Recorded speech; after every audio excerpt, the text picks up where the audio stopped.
இப்ப கோரைனாக்க இப்படிதான் நம்ம போட போறோம். அப்ப திங்கட்கிழமை, இப்ப ஞாயிற்றுக்கிழமை முதல் வாரம் என்ன, இப்ப சூரியன் வந்து 6 மணிக்கு தொடங்கி மீண்டும் பகல் 12 மணி, 12 இருந்து 1 மணி வரைக்கும் 12க்குள்ள வந்துருது. மீண்டும் 12 to 1 வந்து செவ்வாய் வந்து கடைசியானது. மீண்டும் என்ன ஆரம்பிக்கணும், அடுத்தது சூரியன், அடுத்தது சுக்கிரன், புதன், சந்திரன், சனி, குரு, செவ்வாய்.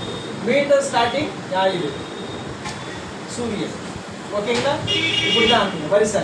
சரி, இது ஞாயிற்றுக்கிழமை சொல்லியாச்சுங்க சார். திங்கக்கிழமை எப்படி? திங்கக்கிழமை முதல்ல என்ன ஆரம்பிக்கும், சந்திரன். அப்ப காலையில் 6 to 7 Chandran, 7 to 8 Shani, 8 to 9 Guru, 9 to 10 செவ்வாய், 10 to 11 சூரியன், 11 to 12 சுக்கிரன். புரியுங்களா? அப்படியே வரிசையா வந்துகிட்டே இருக்கும். பகல் 12 ஓரை, இரவு 12 ஓரை. புரியுதுங்களா? இப்ப என்ன பண்றோம்னா ஸ்டார்ட் பண்ணுங்க.